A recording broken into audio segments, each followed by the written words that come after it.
On the evening of January 29, 2025, tragedy struck the skies over Washington, D.C.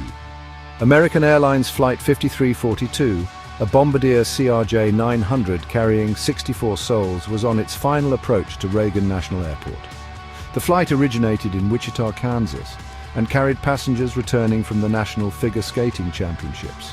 At approximately 9 p.m., the plane collided with a U.S. Army Blackhawk helicopter carrying 3 soldiers. The impact occurred over the Potomac River, just 2,400 feet short of the runway. Emergency responders rushed to the scene, but their efforts quickly shifted from rescue to recovery.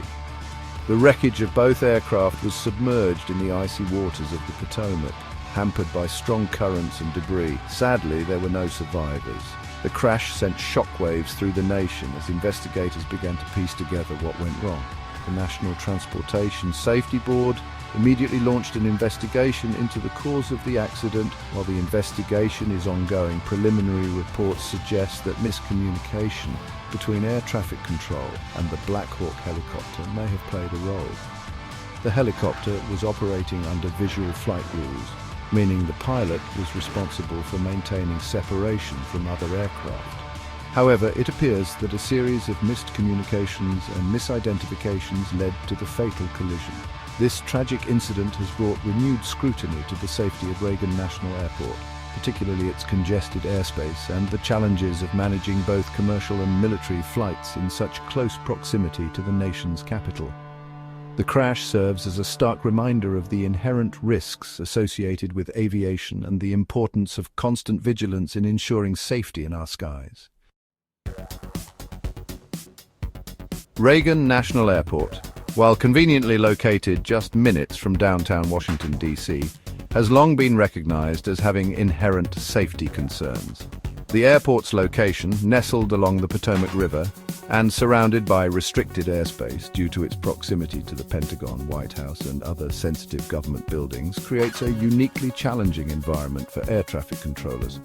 One of the most significant concerns is the airport's limited airspace. DCA's airspace is significantly more constrained than most major airports, forcing pilots to navigate complex flight paths and tight turns during takeoff and landing.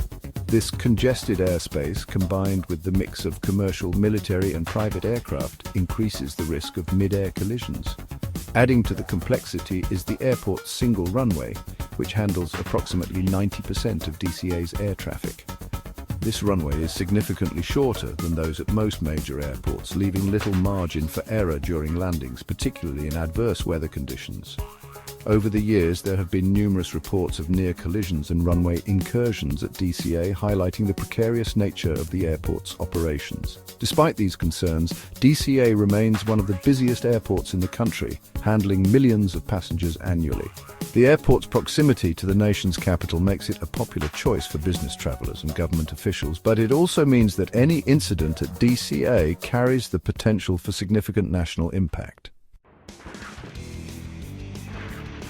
In recent years, there has been growing pressure to increase capacity at Reagan National Airport. The demand for flights to and from the nation's capital has continued to rise, leading to calls for expanded service and larger aircraft. In 2024, despite opposition from some lawmakers and aviation safety experts, Congress passed the Federal Aviation Administration Reauthorization Act, which included provisions to add 5 new daily slots to DCA's schedule. This push for expansion was met with resistance from those who argued that it would exacerbate existing safety concerns at the airport. Senators Mark Warner and Tim Kaine of Virginia, along with Maryland Senators Ben Cardin and Chris Van Hollen, were among the most vocal critics of the expansion. They argued that adding more flights to an already congested airspace would inevitably lead to more close calls and increase the risk of a catastrophic accident. Senator Kaine in particular raised concerns about the strain on air traffic controllers, who were already working under immense pressure to manage the complex airspace around DCA.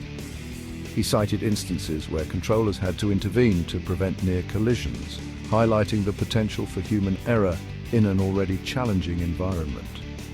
Tragically, these warnings proved prescient just months later when the collision between Flight 5342 and the Blackhawk helicopter occurred. Despite these concerns, the expansion proceeded, driven by economic interests and the desire for greater connectivity to the nation's capital. The decision to prioritize capacity over safety has now come under intense scrutiny in the wake of the crash, with many questioning whether the tragedy could have been prevented.